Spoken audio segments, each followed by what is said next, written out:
My take on fellow Scandinavian lady, Sarah Sjöström, continuing on in swimming, 25 January 2025.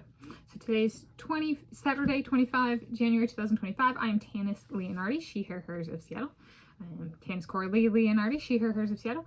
And how do I feel about my fellow Scandinavian lady, Sarah Sjöström, continuing on in swimming? Here I provide my take on the topic. So I'm going to distinguish here. I did one of these last year for a Norwegian middle distance runner, a he. And so now I'm doing it this year for a she, a Scandinavian lady, like myself, in the sense of we're both at least part Scandinavian. Yeah. And so different sport, different gender, different biological sex.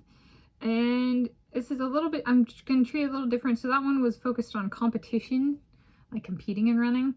This one I'm going to do distinguish competition and then swimming outside of competition. So this is like applying to just swimming in general. So there's swimming and competition in swimming, and then there's a person can stop competition swimming, but they might just continue swimming because they enjoy swimming. So my take on fellow Scandinavian lady, Sarah Sjöström, continuing on in swimming is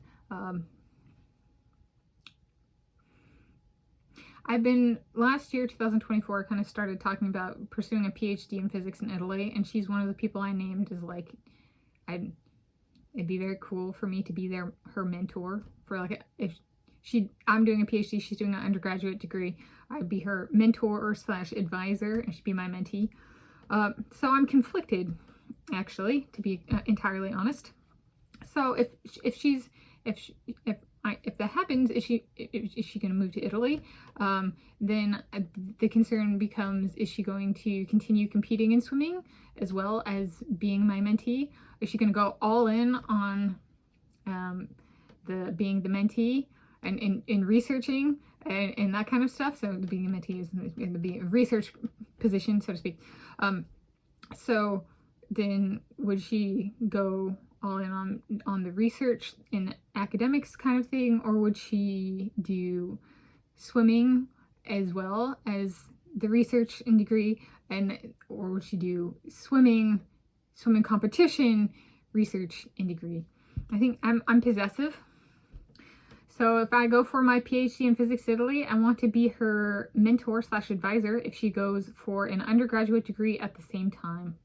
She can even take 7 full-time years like I did. If I took 7 years for my PhD and she took 7 years for her undergraduate degree, and we did it at the same time, we might learn a lot, not just about what we are researching, but professionalism and mentoring pairings more generally. Yeah, I'm not going to rush her, especially if we do that. I appreciated the advice and kind of general mentoring tips, pointers I got as an undergraduate. I had 2 advisors, 2 projects, one like a faculty advisor for each, and or staff equivalent kind of thing. And so, and there was a PhD student who was a mentor to me, and so all of those people provided me very useful feedback I used when my first attempt at a PhD. So kind of emphasizing not only the research, but also making it so she can be successful if she wants to mentor people as well. So there we go. Who would be in her cohort family of Tanis group members? So people I have. These are people I've named previously back in 2024. People I have named for me mentoring during my PhD in physics in Italy attempt: Sarah, this one, and a Russian Anya / Anna. People I have named for me collaborating with, for me working at an Institute of Mathematics in Hungary: Kenyan runner Faith Kipyegon and Korean atmospheric chemist Jinsol Kim.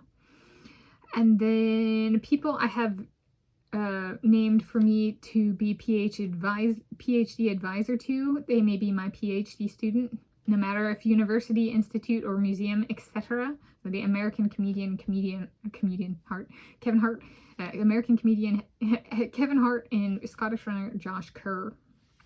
If all of this comes to be, and I have a second YouTube channel, do I eventually start a third YouTube channel, Tanis Research Group, or something of the like?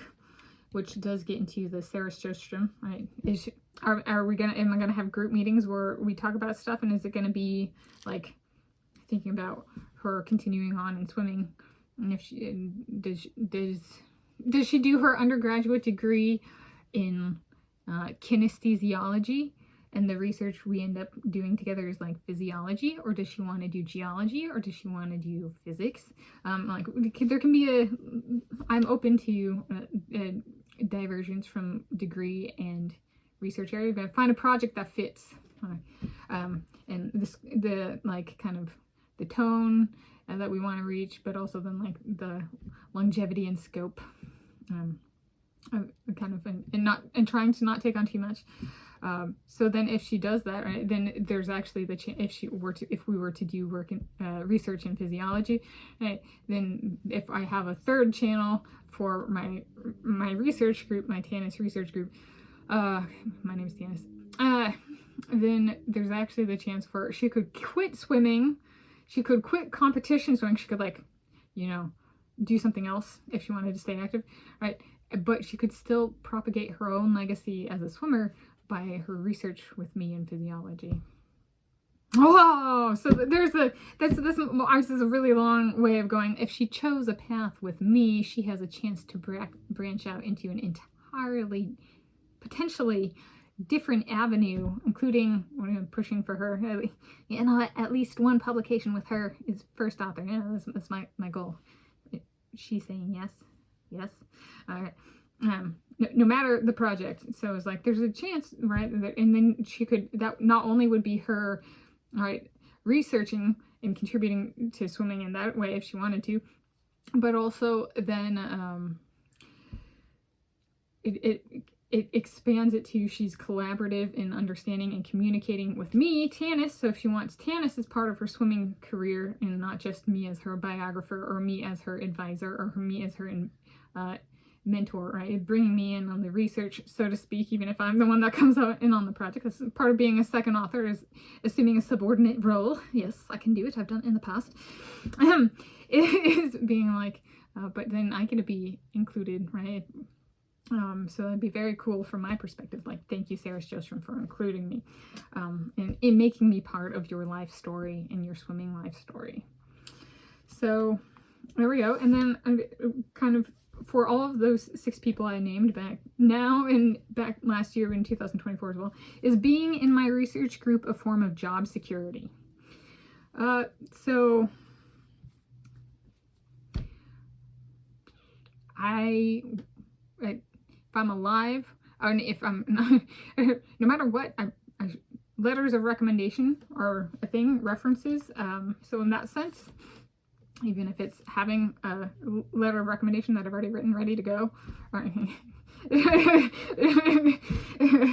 in case I get that polio, but we don't want the death scene for any of those things.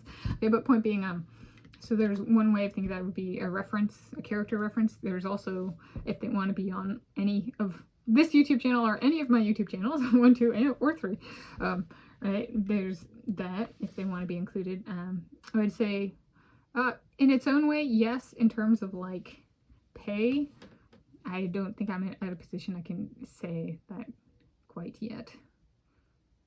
I cannot, right? That would, okay. Pushing myself, can I? Are they on, does she watches some of my research and I'm working really fast and getting stuff out really fast, and she's like, I really love what you're doing in addition to what I'm doing, but I don't want to derail your project, but I really want to work on it. Can I work on one of your projects? And I go, okay, let me look at it, like in this area, in this topic, and I look at it and I go, I got room for you on this one. I'm trying to get this paper out, blank when. And this is a little bit of a different one if you want to be included, because this is one that I might push for a patent on or royalties. So then that becomes monetary, I guess. It's not pay per se, but it's monetary. So in that sense of, if income is job security, There's that element of it. I see. I'm trying to butter it up. Choose me. I want you, Sarah Sjöström. That's right. So there we go. My take on fellow Scandinavian lady Sarah Sjöström continuing on in swimming, 25 January 2025. Let's go for it if we can.